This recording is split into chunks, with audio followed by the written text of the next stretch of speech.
Winnie-the-Pooh, Blood and Honey is a 2023 British independent horror movie, directed by Rhys Frake-Waterfield in his directorial debut. The film serves as a horror retelling of the A.A. Milne's Winnie-the-Pooh books. It stars Nikolai Leon, Amber Thorne, and Craig David Dowsett. The story follows Piglet and Pooh, who have now become feral, bloodthirsty killers, and embark on a murderous rampage terrorizing a group of young female college students.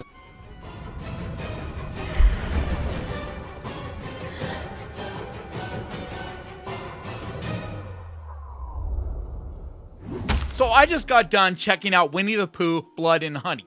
And to be honest, I went into this with as little and as low as possible expectations that I could possibly have. I in no way expected to enjoy myself.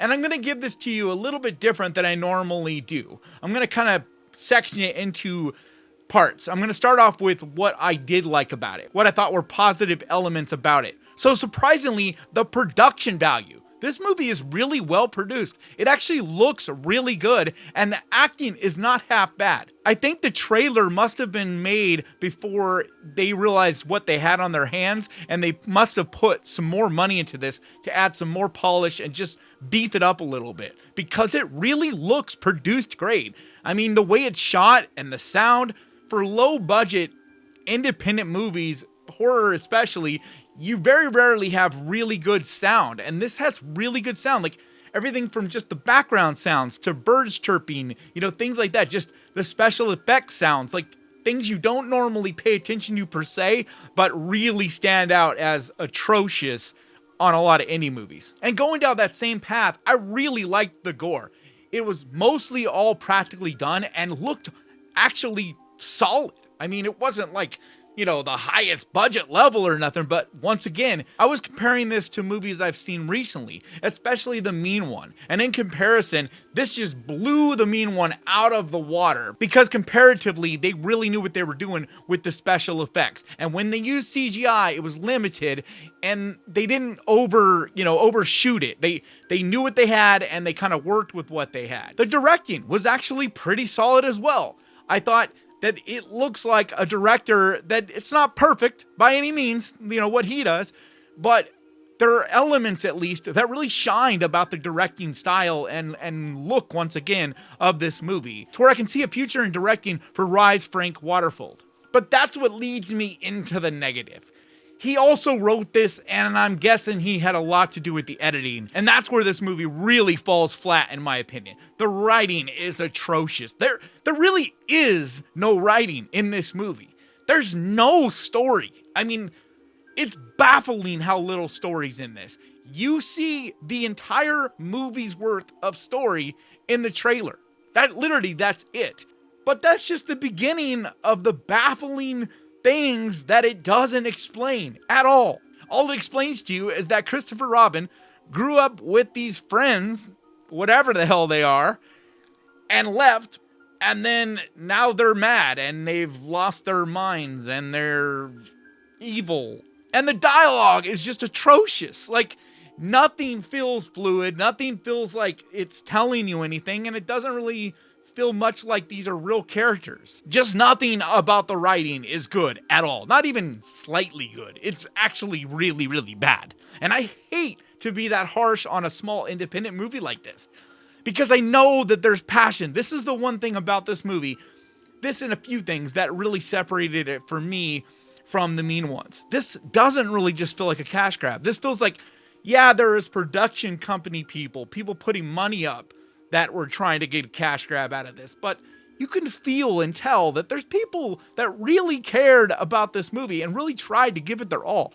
Like I said, the cast actually do a pretty good job. I mean, they're not great actors. I'm not trying to say that, but they're really trying. Like, a couple of them really feel like they're trying to give the best performances they possibly can. Like, there's this earnestness and passionateness about the way they're doing their roles. It just in no way feels like a movie that was just phoning it in. Like, these people were really trying. And so that really makes it hard for me to say how much it had problems. But I'm also not going to lie to you guys. And it was not enjoyable. And the main reason why that is because this movie is no fun. None. I actually asked the audience when the lights came up and I turned around and I heard groaning, no one laughing, no one being like anything, really just this silent groaning from people. And I straight up asked everybody, did anybody enjoy that? Did anybody have fun with that? And everybody loudly said no. Like, I heard multiple people go, that was a waste of time.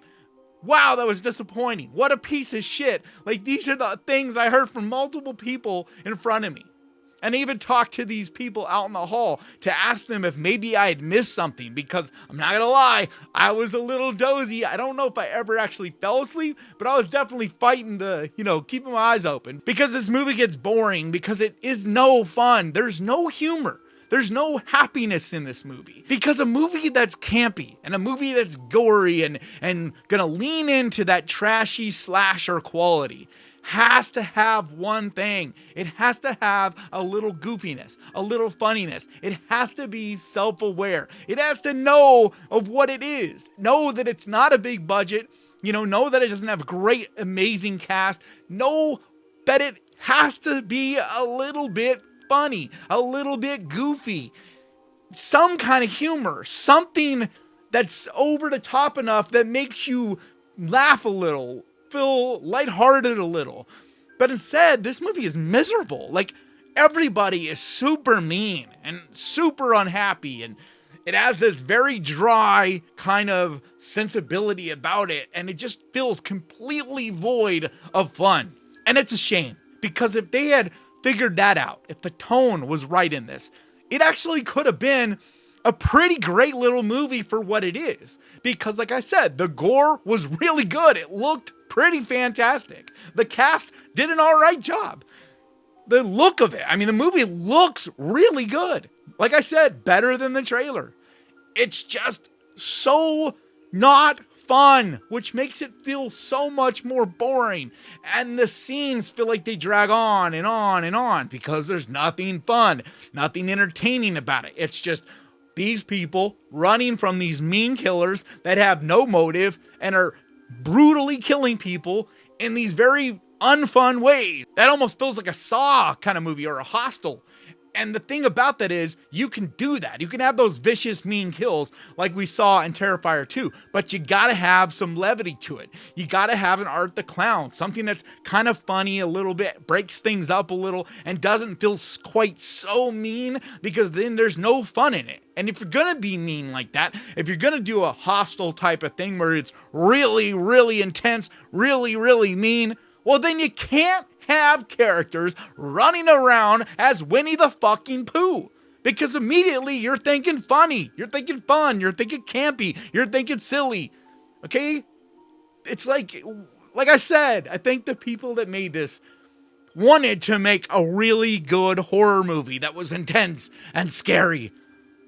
But the only way they could get money from people with money is to do some stupid bullshit thing like this, some kind of cash grab, some type of silly gimmick, and do a Winnie the Pooh spin-off spoof kind of thing. So anyway, that's my 2 cents. That's the positive. That's the negative.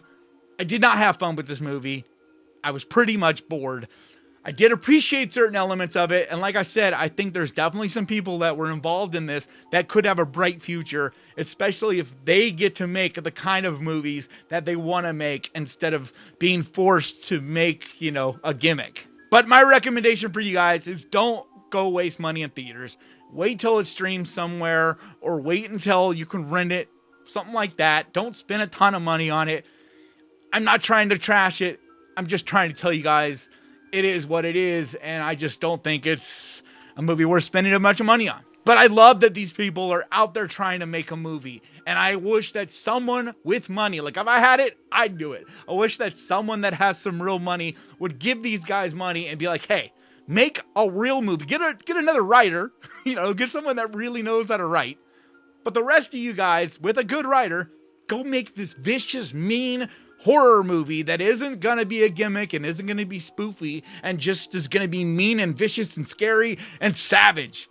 Do that. And I can almost guarantee you'd see a badass little movie from this crew of people. But that's gonna do it for me today. Thank you so much for watching. And I wanna give a huge massive, enormous thank you to the Ghost Pirate Army, to you guys over on Patreon, and to the channel members over here. You guys mean so much to me. And if you would like to find out how you can become a member over on Patreon and help support this channel, there's a link down in the description. And if you want to be a channel member, there's a membership button right down there. And like always, thank you so much for watching. Please crush that like button. And remember, guys, horror can be fun! If you enjoyed this, click right here to see my Fear review, another movie that I do not very much like. And I'll see you guys next time!